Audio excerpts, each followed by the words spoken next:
أينما كنا أينما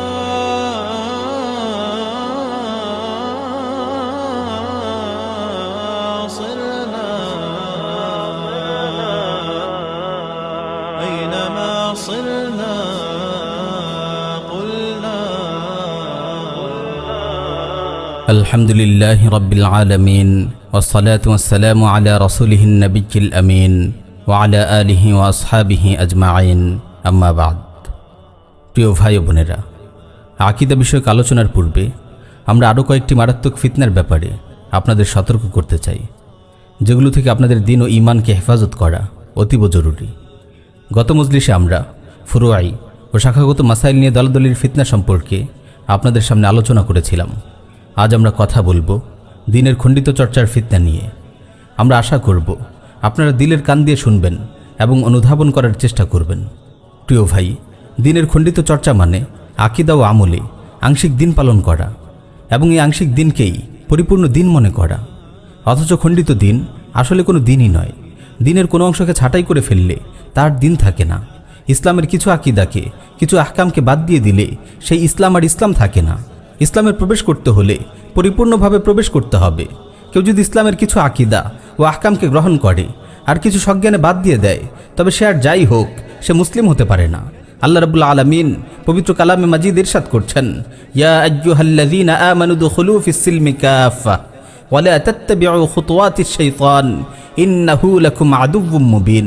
হে মুমিনগণ, তোমরা পরিপূর্ণভাবে ইসলামে প্রবেশ করো এবং শয়তানের পদাঙ্ক অনুসরণ করো না, নিশ্চয়ই সে তোমাদের প্রকাশ্য শত্রু। অন্য আয়াতে আল্লাহ তাআলা আরও ইরশাদ করছেন, আফাতুমিনুনা বিবাদিল কিতাব ওয়া তাকফুরুনা বিবাদ ফামা জাযাউ মান ইয়াফআলু যালিকা মিনকুম ইল্লা খিজয়ুন ফিল হায়াতিদ দুনিয়া ওয়া ইয়াওমাল কিয়ামাতি ইউরাদ্দুনা ইলা আশাদ্দিল আযাব।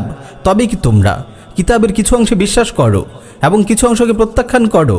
সুতরাং তোমাদের মধ্যে যারা এরূপ করে তাদের একমাত্র প্রতিফল পার্থিব জীবনে লাঞ্ছনা এবং কিয়ামতের দিন তারা কঠিনতম শাস্তির দিকে নিক্ষিপ্ত হবে। খিলাফত ব্যবস্থার পতনের পর সময় যতই গড়িয়েছে, খণ্ডিত দ্বীন চর্চার এই ভয়াবহ ঈমান বিধ্বংসী ফিতনা মুসলিমদের মাঝে ততই ব্যাপক আকার ধারণ করেছে। কারণ শরিয়া শাসন না থাকার কারণে ইসলামের এক বিরাট অংশের উপর আমল করা অসম্ভব হয়ে পড়েছে। মুফাক্কির ইসলাম সৈয়দ আবুল হাসান আলী নদভী রাহিমাহুল্লাহ বেশ স্পষ্ট ভাষায় বিষয়টি বুঝিয়েছেন। তিনি বলেন, অত্যন্ত গুরুত্বপূর্ণ একটি বিষয় হলো শরী শাসন ছাড়া পূর্ণ শরিয়ার উপর আমল করা সম্ভব নয়। ইসলামী জীবন ব্যবস্থার একটি স্বতন্ত্র অংশ এমন রয়েছে যার উপর আমল করতে হলে ইসলামী রাষ্ট্র ব্যবস্থার বিকল্প নেই। ইসলামী শাসন ব্যবস্থার অনুপস্থিতিতে কোরআনের একটি বড় অংশ আমলের উপযুক্ততা হারায়। খোদ ইসলামের সুরক্ষাও শক্তি ছাড়া অসম্ভব। উদাহরণস্বরূপ, ইসলামের অর্থ ব্যবস্থা, ইসলামী আইন ও বিচার ব্যবস্থা এর কোনোটাই ইসলামী শাসন ছাড়া বাস্তবায়ন করা সম্ভব নয়।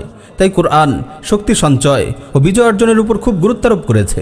এজন্য ইসলামী খিলাফা অত্যন্ত পবিত্র ও গুরুত্বপূর্ণ বিষয়। সাহাবারা খিলাফাকে রাসূলুল্লাহর দাফন কাফনের চেয়েও গুরুত্বপূর্ণ মনে করেছেন। অনেক স্বল্পবুদ্ধির লোক এই বিষয়টি অনুধাবন করতে পারে না। এই খিলাফতের হেফাজতের জন্য ইমাম হোসেন রাদিয়াল্লাহু তাআলা আনহু কুরবানি পেশ করেছেন, যাতে খিলাফতের উদ্দেশ্য ব্যর্থ না হয়ে যায়, অযোগ্য লোকের হাতে খিলাফত চলে না যায়। প্রিয় ভাই, একটু খেয়াল করলে আপনি বুঝতে পারবেন কিভাবে উম্মাহ নিজের অজান্তেই খণ্ডিত ইসলাম চর্চায় ব্যস্ত হয়ে পড়েছে। ইসলামের পরিপূর্ণ রূপ আমলের অঙ্গন থেকে তো বটেই, তাদের চিন্তার অঙ্গন থেকেও বিদায় নিয়েছে। এমনকি তারা অনেক মৌলিক আকীদা পর্যন্ত ভুলে বসেছে, যেমন তাওহীদুল হাকিমিয়া। আল্লাহ ছাড়া বিধান দেওয়ার অধিকার কারো নেই। আল্লাহর দেয়া জীবন বিধান কোরআনই মুসলিমদের একমাত্র সংবিধান। কোরআন ব্যতীত মানবরচিত যে কোনো সংবিধান দিয়ে দেশ শাসন করা, ফায়সালা করা কিংবা কোরআন ছাড়া অন্য কোনো সংবিধানের কাছে বিচার নিয়ে যাওয়া, এটা যে কুফরি, এই মৌলিক আকীদাও অনেক মুসলিম আজ ভুলে বসেছে। নাউযুবিল্লাহি মিন যালিক। কি আশ্চর্য ব্যাপার, যারা দ্বীনের দাওয়াত দিচ্ছেন তারাও দ্বীনের এই মৌলিক আকীদার কথা জনগণকে বলছেন না। যারা তাওহীদের দাওয়াত দিচ্ছেন তারা তাওহীদুল উলুহিয়ার গুরুত্বপূর্ণ অংশ তাওহীদুল হাকিমিয়াকে কেন জনগণের কাছ থেকে লুকিয়ে রাখছেন? তাওহীদের এই খণ্ডিত দাওয়াত দেয়া কিভাবে জায়েজ হতে পারে? মাজারে সিজদা করা যেমন শিরক, নিজেদের মন গড়া আইন দিয়ে বিচার করা তো আরও বড় শিরক। তাগুতের কাছে বিচার নিয়ে যাওয়া তো আরও মারাত্মক শিরক। ব্যক্তির শিরক নিয়ে এত হইচই, কিন্তু রাষ্ট্রের শিরক নিয়ে কেন এই জঘন্য নীরবতা? যে শিরকে লিপ্ত হচ্ছে লক্ষ লক্ষ অবুঝ মুসলিম, কেন পরিপূর্ণ তাওহীদের দাওয়াত জনগণের কাছে পৌঁছানো হচ্ছে না, জনগণকে দেয়া হচ্ছে না? অত্যন্ত দুঃখের সঙ্গে বলতে হয়, অনেক অবুঝ ভাই তো কেবল তাওহীদুর রুবুবিয়্যাহকেই কালিমায়ে তাওহীদের উদ্দেশ্য বলে প্রচার করছেন। নাউযুবিল্লাহি মিন যালিক। আল্লাহ তাআলা আমাদেরকে হেফাজত করুন, আল্লাহ আমাদের হেদায়েত দিন। এভাবে উম্মার আরও একটি ভুলে যাওয়া আকীদা হলো আল ওয়ালা ওয়াল বারা। এই আকীদা ভুলে যাওয়ার মারাত্মক ফলাফল আজ আমরা নিজেরাই দেখতে পাচ্ছি। এই আকীদার বিস্তৃতির কারণে আলেম সমাজের একটি বিভ্রান্ত অংশকে দেখা যাচ্ছে তাগুত সরকারের সঙ্গে মাখামাখি করতে। এই আকীদার বিস্তৃতির কারণেই মুসলিমরা কাফিরদের বিরোধিতার চেয়ে বিরুদ্ধ মতের আপন মুসলিম ভাইদের বিরুদ্ধেই জানমাল কুরবান করছে। টঙ্গীর ময়দানে তাবলীগের ভাইদের মারামারি এবং হানাফি সালাফি দ্বন্দ্বে মসজিদ ভাঙাভাঙি এই আকীদায় ওয়ালা বারা ভুলে যাওয়ার দুঃখজনক ফলাফল। আল্লাহ আমাদের এই মুসিবত থেকে হেফাজত করুন। ইনশাআল্লাহ আমরা আকীদা সিরিজে এসব ভুলে যাওয়া আকীদা নিয়ে আলোচনা করব। প্রিয় ভাই, এ তো গেল আকীদার কথা। এভাবে ইসলামী অর্থনীতি, ইসলামী বিচার ব্যবস্থার কথাও মুসলিমরা আজ ভুলে বসেছে। সবচেয়ে বড় দুঃখের কথা হলো ইসলামী রাষ্ট্র ব্যবস্থা প্রতিষ্ঠার একমাত্র পথ ইরদাদ ও জিহাদের ফরজের কথা উচ্চারণ করাও আজ অপরাধ হয়ে দাঁড়িয়েছে। আল্লাহ আমাদের হেফাজত করুন।